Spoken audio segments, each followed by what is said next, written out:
Alright, so tonight's story is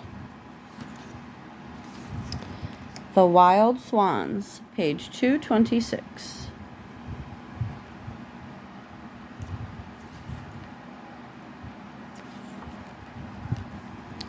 The Wild Swans. Once upon a time, in a faraway land, there lived a good king and his 4 children. The king's 3 brave sons spent their hours, as most princes do, hunting in the forest, and his youngest child, a daughter called Rosalind, spent hours tending to her family's rose garden. One day, while the sons were out hunting, they caught sight of a white stag at the edge of a clearing.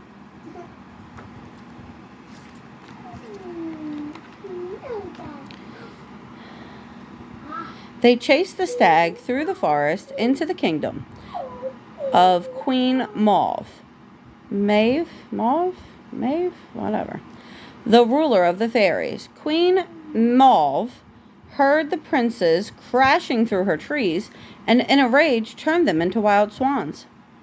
Wailing mournfully, the swan princes flew over the castle walls and into the night sky. Rosalind heard their cries and opened her window. She saw her brothers rise in front of the moon and disappear. The king fell into a deep sadness. Even Rosalind, who had always made her father so happy, could do nothing for him. So Rosalind took leave of her father and set out in search of her brothers.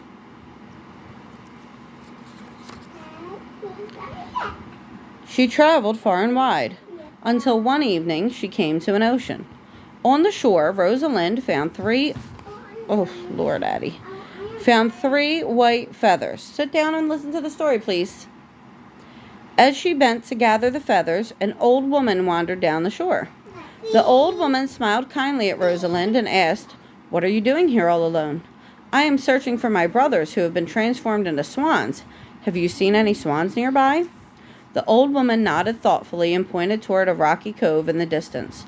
Rosalind turned her head to look, and when she turned back again, the old woman had vanished.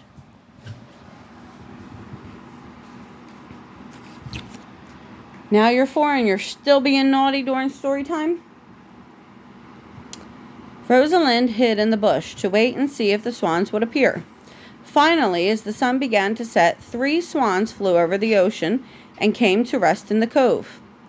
As the last of the sun's rays disappeared over the horizon, a startling change occurred. The swans lifted their long necks and transformed into men. "We only have until sunrise," the princess told her. "Then we will become swans once again, and we must fly back over the ocean." "I will go with you," Rosalind replied.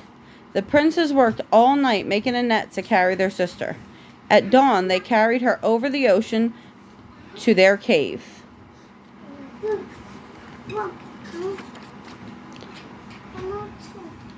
While her brothers hunted for food, Rosalind fell asleep.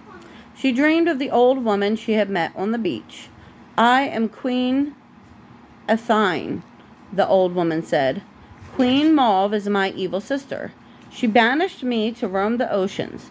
I can offer you one chance to save your brothers, but it will require a great sacrifice from you." Queen Addie swept her arm across the cave, and rose bushes appeared everywhere. "From these roses, you must craft 3 shirts," said the queen. "When they cover the swans, the spell will be broken. However, you may not speak until finished, or your words will pierce the hearts of your brothers."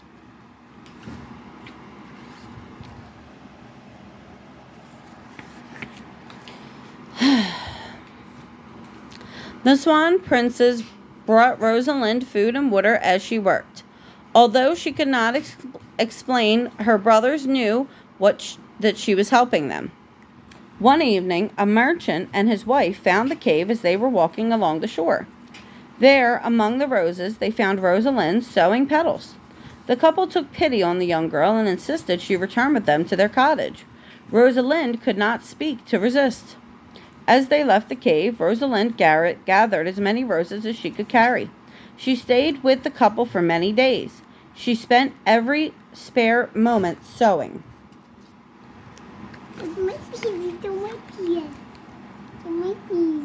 Rosalind had finished 2 of the shirts, and only the cuff of a sleeve remained on the 3rd. But Rosalind had run out of roses.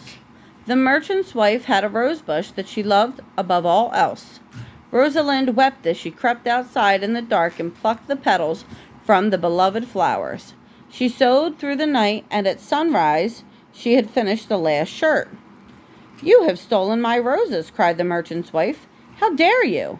Rosalind fled from the house, calling to her brothers as she ran. They flew down from the sky, and Rosalind quickly threw the shirts over them.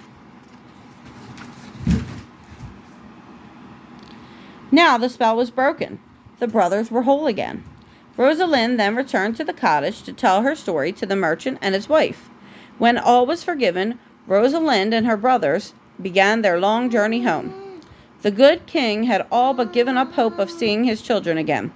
When Rosalind and her brothers returned, the kingdom commenced a celebration that lasted for many months. Rosalind returned to her rose garden.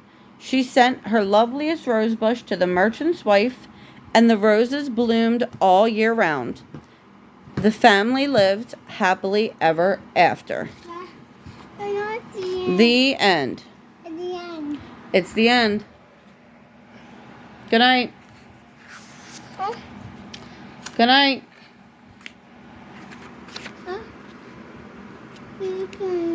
You ready for bed now? Well, honey, you weren't paying attention the whole time. That's, I don't know who that is now. You should have asked the questions while I was reading the story. Now it's too late. Yeah, it's all finished. You jumped around while I was reading. Oh, what are you doing? Don't hit my phone. Good night. Love you. All right.